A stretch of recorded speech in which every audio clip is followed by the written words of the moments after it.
এক ঘন ও রহস্যময় বন। চারদিকে মুষলধারে বৃষ্টি ঝরছে, আর পুরো বন ঘিরে আছে ঘন কুয়াশা। এ এ আমি কোথায় এসে পড়লাম? এখানে তো ভয়ঙ্কর কুয়াশা। হঠাৎ সাগরের চোখে পড়ল একটি ভাঙা খণ্ডহর। আরে, এটা তো কোনো প্রাচীন মন্দিরের ধ্বংসাবশেষ মনে হচ্ছে।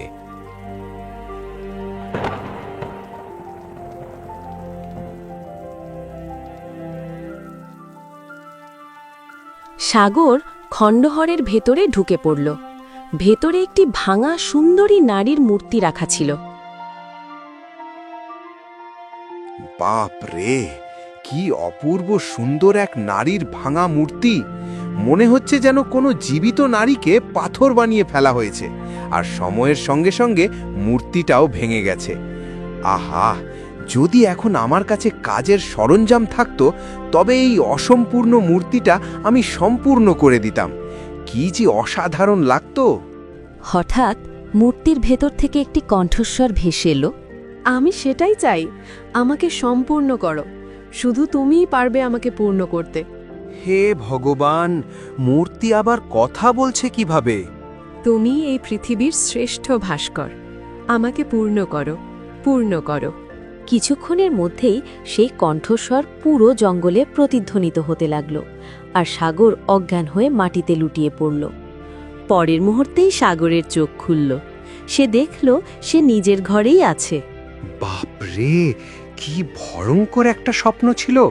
ঠিক তখন খাঁচার ভেতর থাকা সাগরের টুনি পাখিটি কথা বলে উঠল। মনে হচ্ছে তুমি খুব বিশেষ কোনো স্বপ্ন দেখছিলে। ঘুমের মধ্যেও তুমি বিড়বিড় করছিলে। না না, তেমন কিছু না আমার পাখি। খুব ভয়ঙ্কর একটা স্বপ্ন দেখছিলাম। কুয়াশায় ঢাকা এক অন্ধকার বন, ভাঙা খণ্ডহর, আর তার ভেতরে এক সুন্দর নারীর ভাঙা মূর্তি। আর হঠাৎ সেই মূর্তিটাই আমার সঙ্গে কথা বলতে লাগলো। কখনো কখনো স্বপ্নে সত্যিও ধরা দেয়। হয়তো এমন কোনো খণ্ডহর আর মূর্তি সত্যিই কোথাও আছে। সাগর মুচকি হাসল আর খাঁচা খুলে দিল, আর টুনি উড়ে বেরিয়ে এলো। আহা, আমার প্রিয় পাখি, তুমি আসার পর থেকে আমার অর্ধেক একাকিত্ব এমনিতেই কেটে গেছে। নইলে আমার মতো গরিব ভাস্করকে গ্রামে কেউ পাত্তাই দেয় না। হ্যাঁ, কিন্তু আমার আসার পর তোমার খরচও তো বেড়েছে। আমি দেখি তুমি কত কষ্ট করে মূর্তি বানাও, তবুও কেউ কেনে না। কোনো মতে সংসার চলে, আর তার মধ্যে আমাকে খাওয়াতে হয়। তাতে আমার কোনো আপত্তি নেই আমার প্রিয় পাখি। আমার আজও সেই দিনের কথা মনে আছে, যেদিন দারিদ্র্যে অতিষ্ঠ হয়ে আমি জঙ্গলে চলে গিয়েছিলাম। সাগর রাগে ক্ষোভে জঙ্গলের দিকে যাচ্ছিল। সাগর যেই জঙ্গলের গভীরে পা রাখে, হঠাৎ এক গম্ভীর কণ্ঠ সে শুনতে পায়। কে তুমি? আর এই গভীর জঙ্গলে কোথায় যাচ্ছ? জানো না, জঙ্গলে অনেক হিংস্র জানোয়ার আছে যারা তোমাকে খেয়ে নিতে পারে। সাগর পেছনে তাকিয়ে দেখে একটি গাছের নিচে বসে আছেন এক সাধু। ভালোই হবে সাধু বাবা, অন্তত কোনো প্রাণীর তো উপকার হবে। বেঁচে থেকেও তো আমি কারো কাজে আসিনি। সবাই আমাকে অনাথ মানহুস বলে। আমার জন্মের কারণেই মা বাবা মারা গেছে। দেখছি তুমি জীবনে খুব কষ্টে আছো। হ্যাঁ সাধু বাবা, আমি ভাস্কর্যকর, যে কোনো মানুষের হুবহু মূর্তি বানাতে পারি, তবুও কেউ আমার শিল্পের কদর করে না। ঈশ্বর কেন আমাকে এই প্রতিভা দিলেন বুঝি না। নিরাশ হয় না পুত্র, ঈশ্বর যা দেন তার পেছনে কারণ থাকে। সময় এলে তুমি বুঝবে। সাধু বাবা এতটুকুই বলেছিল। ঠিক তখন সাগরের চোখে পড়ল একটি আহত টুনি পাখি। আরে, টুনি পাখিটা তো অনেক আহত।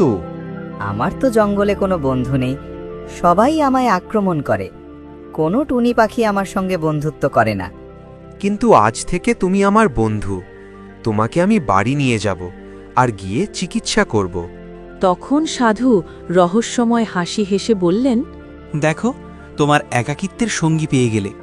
এই সঙ্গীই হয়তো একদিন তোমার ভাগ্য বদলে দেবে। এই বলে সাধু অদৃশ্য হয়ে গেলেন। ছাড়ো এসব পুরনো কথা। আজ তোমার মূর্তি বিক্রি করার ইচ্ছে নেই নাকি?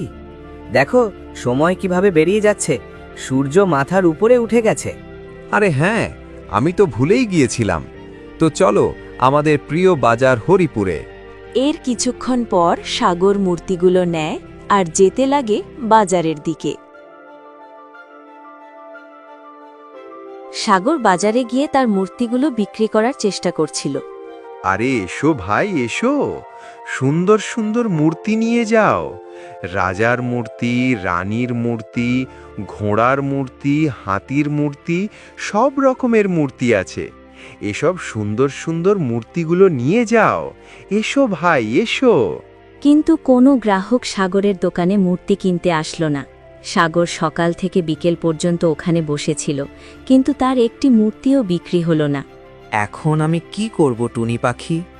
একটিও মূর্তিও বিক্রি করতে পারলাম না, আর আমার কাছে এত টাকাও নেই যে আমি খাবার কিনতে পারবো। ওহো, হ্যাঁ বন্ধু, হ্যাঁ, এটা সত্যিই চিন্তার বিষয়। আর আমাকেও অনেক জোরে খিদে লেগেছে। ঠিক সেই সময় গ্রামের প্রধান রমেশ সেখানে আসে। এই সাগর, আমার প্রিয় ভাই, তোমার মনে আছে কিছু সময় আগে তুমি আমার কাছ থেকে কিছু টাকা নিয়েছিলে আর বলেছিলে 2 দিনে শোধ করে দেব, কিন্তু 2 বছর হয়ে গেল, এখনো পর্যন্ত দাওনি। কখন দেবে বলো তো? দেখো প্রধান মশাই, আমি খুব তাড়াতাড়ি শোধ করে দেব। যখন আমি টাকাগুলো নিয়েছিলাম তখন আমি মনে করেছিলাম আমার মূর্তি বিক্রি হয়ে যাবে, কিন্তু এমনটা হলো না। আরে মূর্খ, তোর মূর্তি বিক্রি হলো না তো আমি কি করব? আমার কথা কান খুলে শুনে নাও। গ্রামে এমন কেউ নেই যে তুমি তার কাছ থেকে টাকা ধার নাওনি। তুমি তো সবার কাছে টাকা ধার নিয়ে রেখেছ, আর তারা সবাই আমার কাছে তোমার নালিশ নিয়ে আসে। আর তাই আমি গ্রামের প্রধান হওয়ার দরুন তোমাকে 3 দিন সময় দিচ্ছি। এর মধ্যে তোমাকে সব ঋণ শোধ দিতে হবে। আর তুমি যদি সেটা না পারো, তাহলে তোমার ওই ভাঙাচোরা ঘর থেকে ধাক্কা মেরে তোমাকে বের করে দেব। এটা বলে প্রধান রমেশ সেখান থেকে চলে যায়। এরপর সাগর মন খারাপ করে তার মূর্তিগুলো তুলে নেয় আর ঘরে ফিরে আসে। দেখলে টুনি পাখি, এ প্রধান মশাই আমার কষ্ট বুঝল না, উল্টো আমাকে ধমক দিয়ে চলে গেল। এমনই হয় কি গ্রামের প্রধান? তাকে তো তার গ্রামবাসীর কষ্ট বোঝা উচিত। এখন আমি কি বলবো? হ্যাঁ সাগর, ওই সব তো ঠিক আছে, কিন্তু এখন তুমি কি খাবে? আমি তো গাছে উঠে যেই কোনো কাঁচা পাকা ফল খেতে পারবো, কিন্তু তুমি কি খাবে? হ্যাঁ টুনি পাখি, তুমি একদম সঠিক কথাই বলছো। খিদে তো আমাকেও লাগছে, কিন্তু আমি বুঝে উঠতে পারছি না খাবার আমি কোথা থেকে আনব। আমার কাছে একটি উপায় আছে। তাহলে শোনো, তুমি কিছু ধনী ব্যক্তির কাছ থেকে টাকা ঋণ নিয়ে নাও।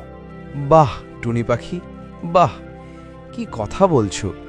প্রধান মশাই এক্ষুনি আমাকে ঋণের জন্য কথা শুনিয়ে গেল, আর তুমি বলছো আরও ঋণ নিতে? আজীব কথা বলছো। আরে না না, আমি তো এটাই বলতে চাইছি। গ্রামে এখনো কেউ আছে যার কাছে তুমি এখনো টাকা ধার নাওনি। হ্যাঁ, তুমি একদম সঠিক কথাই বলছো। শুধু একজন বেঁচে আছে, সেট মুকেশ। হ্যাঁ, ও তো তোমাকে কিছু টাকা ঋণ দিতেই পারে। হ্যাঁ হ্যাঁ, আমার প্রিয় পাখি, চলো চলো, এই পাপি পেট কি না কি করাচ্ছে আমাকে দিয়ে। এটা বলে সাগর সেট মুকেশের বাড়িতে হাজির হয়।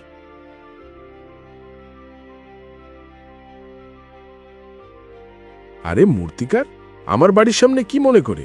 কি ভাই, সবকিছু ঠিক আছে তো? প্রণাম শেঠ মুকেশ বাবু। আপনি তো জানেনই কয়েকদিন ধরে আমার মূর্তি বিক্রি হচ্ছে না, আর আমি একটু টাকার অভাবে আছি। খাবার খাওয়ার মতনও টাকা নেই। কয়েকদিন ধরে নয়, আরে তুমি এটা বলছো না কেন? কিছু বছর ধরে তোমার মূর্তি বিক্রি হচ্ছে না। এখন তুমি পরিষ্কার করে বলো, তুমি এখানে কেন এসেছো? আমার কিছু ঋণ চাই মুকেশ বাবু, যাতে কিছু আমি কিনতে পারি। আমি অনেক ক্ষুধার্ত, আর আমার টুনি পাখি অনেক ক্ষুধার্ত।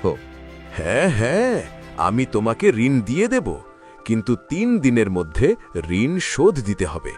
যদি না পারো, তাহলে তোমার ঘরে ঢুকে সব মূর্তি নিয়ে চলে আসব। কি বলছেন? কিন্তু আমার মূর্তি তো বিক্রি হচ্ছে না, আপনি ওগুলো নিয়ে কি করবেন? ওটা তো তোমার ভাগ্যের দোষ, কিন্তু তুমি অনেক সুন্দর মূর্তি বানাও। তোমার মূর্তিগুলো অনেক সুন্দর, আর আমার কাছে একজন আছে যে মূর্তি বিক্রি করে। আমি তাকে চিনি, আমি তার কাছে তোমার মূর্তিগুলো বিক্রি করে দেব। তো শেঠ মুকেশ বাবু, তুমি আমাকে তার ঠিকানা দিয়ে দাও, আমি নিজে তাকে আমার মূর্তিগুলো বিক্রি করে দেব। হ্যাঁ, বড় এসেছে নিজে বিক্রি করতে। এই তোর মাথা কি খারাপ হয়ে গেছে? আমি কি তোকে ব্যবসা করার জন্য তার ঠিকানা দেব? এমন মনে হচ্ছে আমাকে দেখে।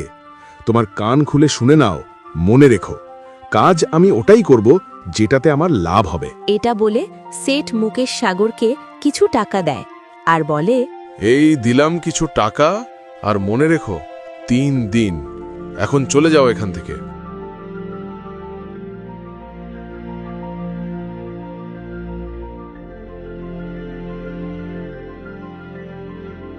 দেখলে টুনি পাখি, তার কি গরম!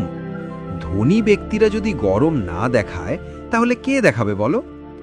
বিপদ মানুষকে দিয়ে কত কিছু করায়। এখন চলো, অনেক জোরে খিদে লেগেছে, কিছু খেয়ে আসি। এরপর সাগর বাজার থেকে কিছু সরঞ্জাম কিনে নিয়ে আসে। এরপর বাড়ি ফিরে খাবার তৈরি করে আর তার টুনি পাখির সঙ্গে খাবার খেতে লাগে।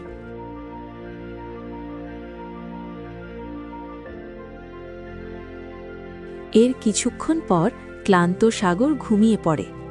এর কিছুক্ষণ পর সে নিজেকে আবার সেই ভাঙা খণ্ডহরে দেখতে পায়। আমাকে সম্পূর্ণ করো, আমাকে সম্পূর্ণ করো, আমি তোমার সাহায্য করতে পারবো। এক পলকেই সাগরের মাথা ঘুরতে লাগে আর সে মাটিতে পড়ে যায়।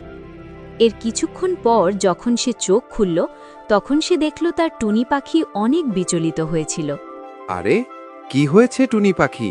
তোমাকে দেখে মনে হচ্ছে তুমি অনেক বিচলিত। আমি এখন তোমাকে যেটা বলবো সেটা শুনে তুমিও বিচলিত হয়ে যাবে। তুমি দেখতে পাচ্ছ না নাকি বাইরে কত জোরে বৃষ্টি হচ্ছে? এটা শুনে সাগর চমকে যায়। হায় ভগবান, কত জোরে বৃষ্টি হচ্ছে! এখন কি হবে টুনি পাখি? এখন কি হবে এসব ছাড়ো, আর নিজের মূর্তিদের সামলাও। বৃষ্টির জল তাড়াতাড়ি ঘরে ঢুকে যাবে, তাড়াতাড়ি করো। সাগর তাড়াতাড়ি বাইরে আসে, কিন্তু তার মূর্তিদের সে বাঁচাতে পারে না। জলের একটি বড় ঢেউ আসে আর মূর্তিগুলোকে ভাসিয়ে নিয়ে চলে যায়। সারা রাত বৃষ্টি হয় আর সকাল সকাল বৃষ্টি থেমে যায়। আরে আমার টুনি পাখি, আমি তো শেষ হয়ে গেলাম। কত কষ্ট করে মূর্তিগুলো বানিয়েছিলাম, ভেবেছিলাম আজ নয়তো কাল, কাল নয়তো পরশু ওগুলো বিক্রি হয়েই যাবে। কিন্তু এখন তো সব মূর্তি জল ভাসিয়ে নিয়ে চলে গেল। আমি তো শেষ হয়ে গেলাম। কি করব আমি এখন? হ্যাঁ, ওসব তো ঠিক আছে সাগর বন্ধু। এখন তুমি এটা ভাবো, সেঠ মুকেশের ঋণ তুমি এখন কিভাবে শোধ করবে? সে তো তোমাকে 3 দিনের সময় দিয়েছে, আর প্রধান মশাইও তো 3 দিনের সময় দিয়েছিল। এখন কি করবে? তারা দুজন কথা বলছিল। ঠিক তখন সেখানে গ্রামের প্রধান আর সেঠ মুকেশ সেখানে আসে। এই সাগর, এখন তাড়াতাড়ি আমার ঋণ শোধ কর, আর ওইগুলো যেগুলো তুমি গ্রামবাসীদের কাছ থেকে নিয়েছিলে, আমি তাদের পক্ষ থেকেও এসেছি। তাড়াতাড়ি টাকাগুলো বের কর। হ্যাঁ সাগর, আর আমারও টাকা চাই, ওগুলো বের করো। দয়া করো, দয়া করো আমার এই পরিস্থিতিতে। দয়া করো তোমরা দুজন, দয়া করো। তোমরা দেখলে না রাতে কিভাবে বৃষ্টি হলো?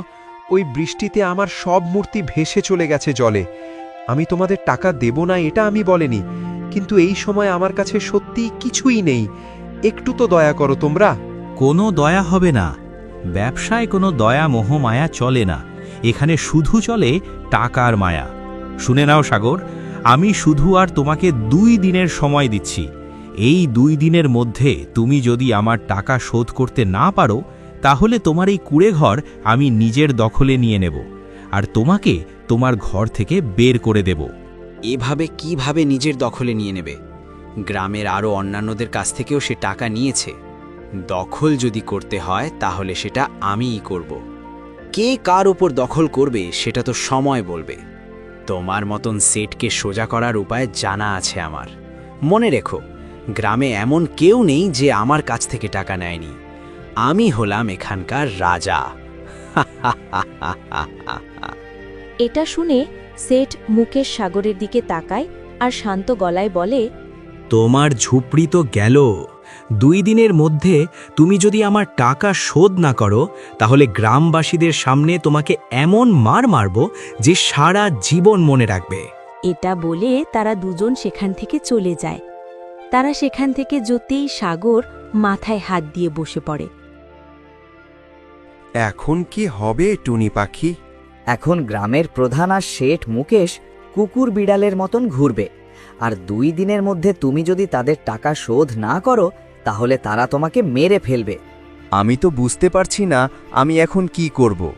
মন খারাপ করো না সাগর, এ সমস্যার নিশ্চয়ই কোনো সমাধান আছে। এখন তুমি আমাকে এটা বলো, তুমি আজকেও কি ঘুমিয়ে ঘুমিয়ে বিড়বিড় করছিলে? আবার কি সেই স্বপ্ন এসেছিল নাকি? হ্যাঁ, তুমি একদম সত্যি কথাই বলছো। আমি স্বপ্নে আবার সেগুলো দেখলাম, সেই জঙ্গল, সেই মূর্তি, সেই ভাঙা খণ্ডহর। হ্যাঁ, আর সেই মূর্তি তোমাকে বলে আমাকে ঠিক করে দাও, আমি তোমাকে সাহায্য করব, তাই না? চলো সাগর, এখন আমরা একটি কাজ করি, আমরা ওই মূর্তিকে খুঁজতে জঙ্গলে যাই। তুমি কি বলো সাগর? আরে তুমি কি পাগল হয়ে গেলে নাকি টুনি পাখি? পাগলের মতন কথা বলছো যে? আরে আমার বন্ধু, কখনো কখনো ভগবানের আশীর্বাদ এইভাবেই ইশারাতে পাওয়া যায়, আমাদের শুধু চেনার প্রয়োজন হয়। হ্যাঁ টুনি পাখি, তুমি একদম সঠিক কথাই বলছো। ওই স্বপ্ন আমারও সাধারণ মনে হচ্ছে না। চলো, আজ আমরা ওটাই করব। এরপর সাগর আর টুনি পাখির জঙ্গলের গভীরে যেতে লাগে। কিছুক্ষণ চলার পর তারা জঙ্গলের গভীরে পৌঁছে যায়। ওই দেখো টুনি পাখি, কিছু ভাঙা খণ্ডহর দেখা যাচ্ছে। চলো আমরা ওখানে যাই। হ্যাঁ হ্যাঁ, চল, ওটাই মনে হচ্ছে সেই জায়গা। এরপর তারা সেখানে যায় আর গিয়ে সাগর বিজয় সুরে বলে,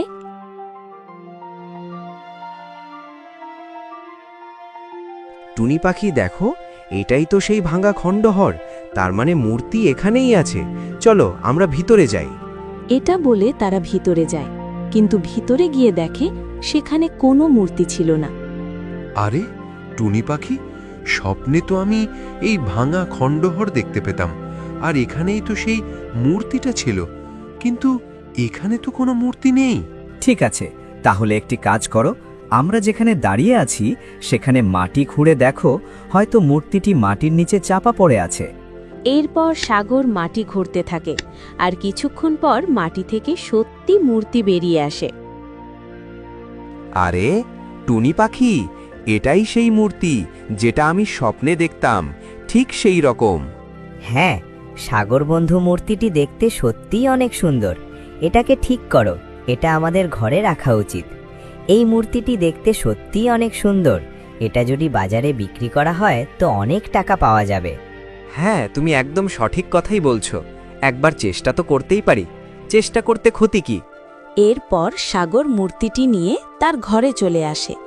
এরপর সাগর মূর্তিটি ঠিক করার কাজে লেগে পড়ে। আর কিছু ঘন্টার পর সাগর সেই মূর্তিটা সম্পূর্ণরূপে ঠিক করে দেয়। ঠিক হওয়ার পর মূর্তিটি এমনভাবে লাগছিল যেন সেটা জীবন্ত হয়ে গেছে। আরে বাহ বাহ বাহ, তুমি তো এটা একদম নতুন বানিয়ে দিলে। এখন চলো তাড়াতাড়ি এটা বাজারে বিক্রি করে আসি। সাগর চিন্তায় পড়ে যায় আর মূর্তির দিকে দেখতে লাগে। না না টুনি পাখি, আমি এই মূর্তিটি বিক্রি করব না। আমি এই মূর্তিকে অনেক কষ্ট করে বানিয়েছি। জানি না কেন আমি এই মূর্তিকে ভালোবেসে ফেলেছি। দূর, মূর্তির সঙ্গে প্রেম? তুমি কি পাগল হয়ে গেলে নাকি? তুমি দেখো কত সুন্দর মূর্তিটি লাগছে। একে ভালো দামে বাজারে বিক্রি করো, তোমার ঋণ শোধ করো, আর তা না হলে কোথায় থাকবে, কি খাবে?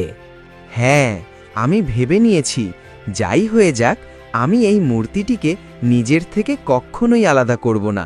আমার টুনি পাখি।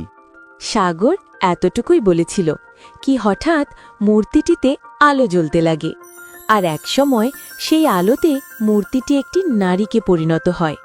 সে ছিল রাজকুমারী মেঘমালা। এর সঙ্গে সঙ্গে তার টুনি পাখি একটি সুন্দর রাজকুমারে পরিণত হয়। তার নাম ছিল যুবরাজ বিক্রম। আরে আরে, এগুলো কি হচ্ছে? আর এগুলো কেমন করে হলো? আমি তো কিছুই বুঝতে পারছি না। আমি তোমাকে সবকিছু বুঝিয়ে বলছি। এই যে দেখছো একজন সুন্দরী রাজকুমারী যার মূর্তি তুমি ঠিক করে দিয়েছো, সে আমার বোন রাজকুমারী মেঘমালা। কি বলছো তুমি? এটা তোমার বোন? হ্যাঁ, তুমি একদম সঠিক শুনেছ। আমি রাজকুমার বিক্রম, আর এ আমার বোন রাজকুমারী মেঘমালা। আমি হলাম চন্দ্রপুর রাজ্যের রাজকুমার। আমার বাবার নাম ভীমপ্রতাপ। একদিন আমাদের রাজ্যে একজন জাদুকর আসে। সে আমাদের রাজ্যের প্রজাদের অনেক বিরক্ত করতে থাকে। আমাদের বাবা ভীমপ্রতাপ বিরক্ত হয়ে আমাদের তার সন্ধান করতে বলে। এরপর আমরা তার সন্ধান করতে লাগি, আর একসময় এই জঙ্গলে আমরা এই সাধকে দেখা পাই, যে আমাদের ফিরে যেতে বলেছিল। আচ্ছা, তাহলে ওই সেই সাধু নয় তো, যাকে আমি প্রথমে জঙ্গলে দেখেছিলাম? তোমার মনে আছে যখন তোমাকে আমি ঘায়েল অবস্থায় পেয়েছিলাম, তখন সেখানে সাধু বাবা ছিল? হ্যাঁ, তুমি একদম সঠিক কথাই বলছো। ওই সেই সাধু ছিল যার কথা আমরা মানিনি আর জাদুকরের সন্ধান চালিয়ে যাই। কিন্তু জাদুকর অনেক শক্তিশালী ছিল। জাদুকর তার শক্তি দিয়ে আমাকে, টুনি পাখি আর আমার বোনকে একটি পাথরের মূর্তি বানিয়ে দেয়। সে আমার বোনের মূর্তি অর্ধেক ভেঙে দেয় আর মাটির ভিতরে লুকিয়ে রাখে। সে আমাকে বলল, তোমরা তখনই ঠিক হবে যখন কোনো মূর্তিকার মাটি থেকে মূর্তি বের করে আবার ঠিক করে দেবে। ঠিক তখনই সেখানেই সাধু বাবা হাজির হয় আর সেই জাদুকরকে তার শক্তি দিয়ে শেষ করে দেয়। আচ্ছা, তাহলে আমি সেই মূর্তি কার, তাই না? ঠিক তখন সেখানেই সেই সাধু বাবা আসে। হ্যাঁ, তুমি একদম সঠিক কথাই বলছো। যে স্বপ্ন তুমি দেখছিলে, সে স্বপ্ন আমি তোমাকে আমার দিব্য দৃষ্টি দিয়ে দেখাচ্ছিলাম, কারণ আমি জানতাম একমাত্র তুমিই রাজকুমারী মেঘমালার মূর্তিকে সম্পূর্ণ ঠিক করতে পারবে। এটা বলে সাধু বাবা সেখান থেকে উধাও হয়ে যায়। জাদুকর বলেছিল, যদি কোনো মূর্তিকার তোমার মূর্তিকে সম্পূর্ণ ঠিক করে দেয়, সত্যিকারের ভালোবেসে ফেলে, তাহলে তুমি ঠিক হয়ে যাবে। তুমি আমাকে সত্যিকারের ভালোবেসেছ, আমি তোমাকে বিয়ে করতে চাই। এটা শুনে সাগর অনেক খুশি হয়। আর কিছুদিন পর সাগর আর রাজকুমারী মেঘমালার বিয়ে সম্পূর্ণ হয়ে যায়।